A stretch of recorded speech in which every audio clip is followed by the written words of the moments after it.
Assalamualaikum warahmatullahi wabarakatuh. Perkenalkan, nama saya Dina Juliana. Saya dari kelas 5 C Rig B Manajemen S1 STI Yayasan Angkatan Garut.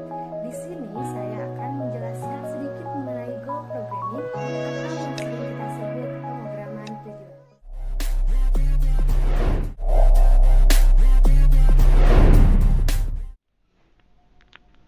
Nah, goal programming atau sering kita sebut sebagai pemrograman tujuan. Apa itu goal programming? Nah, pengertian yang pertama merupakan modifikasi atau variasi khusus dari linear programming yang memiliki banyak tujuan. Artinya, goal programming ini memiliki lebih dari satu fungsi objektif.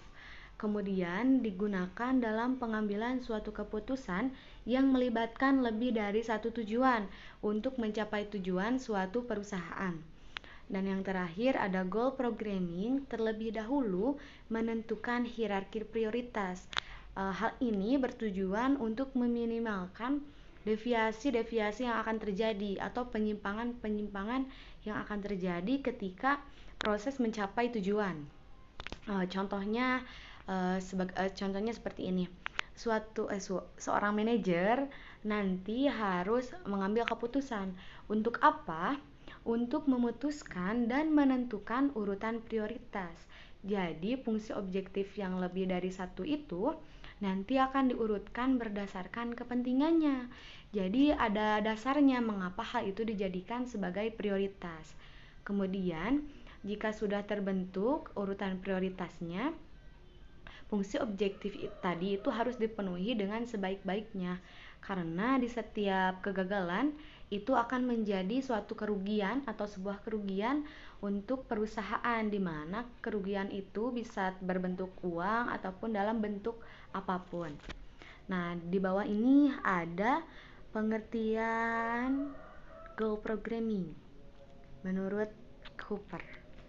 Goal programming adalah teknik pengambilan keputusan yang merupakan variasi khusus dari linear programming yang dapat menyelesaikan multi-objektif dengan meminimumkan deviasi terhadap tujuan yang telah ditetapkan oleh pengambil keputusan dengan usaha yang ditempuh untuk mencapai tujuan tersebut sesuai dengan batasan-batasan yang meliputi batasan sumber daya yang tersedia, teknologi, kendala tujuan, dan lain sebagainya.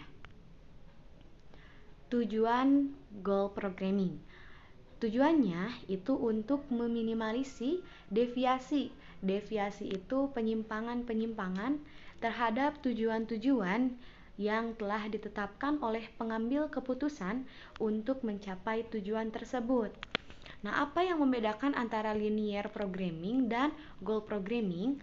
Pada tujuan goal programming ini terdapat pembeda atau ada hal yang dapat membedakan di antara keduanya. Di goal programming itu terdapat variabel deviasional. Mengapa terdapat variabel deviasional? Karena di goal programming itu tidak hanya satu tujuan, tapi beberapa tujuan gitu yang akan dicapainya. Nah, variabel ini berfungsi untuk menampung penyimpangan-penyimpangan atau deviasi yang akan terjadi pada nilai ruas kiri suatu persamaan kendala terhadap nilai ruas kanannya. Variabel deviasional ini dibagi menjadi dua bagian. Yang pertama ada deviasi positif dan yang kedua ada deviasi negatif. Deviasi positif itu merupakan penyimpangan di atas nilai sasaran yang disimbolkan dengan D pangkat plus. Nah, saya contohkan seperti ini, misalnya sebuah perusahaan ingin meminimalkan jam lembur sebanyak 8 jam. Karena ini penyimpangan di atas nilai sasaran, otomatis kita menggunakan simbol kurang dari sama dengan 8. Ini akan terjadi suatu penyimpangan ketika mereka melebihi batas waktu yang sudah disediakan.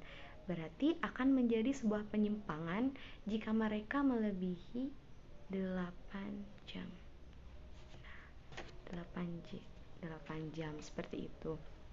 Dan disimbolkan dengan D pangkat plus. Deviasi negatif, contohnya seperti suatu perusahaan ingin menghasilkan produknya sebanyak 100 unit, misalnya 100 unit. Karena ini penyimpangan di bawah sasaran, otomatis kita menggunakan simbol lebih dari sama dengan 100, yang artinya perusahaan itu harus menghasilkan produknya itu lebih dari 100 unit. Ya, 100 minimalnya 100 unit gitu. Akan terjadi penyimpangan ketika mereka hanya mampu menghasilkan sebanyak 90 unit.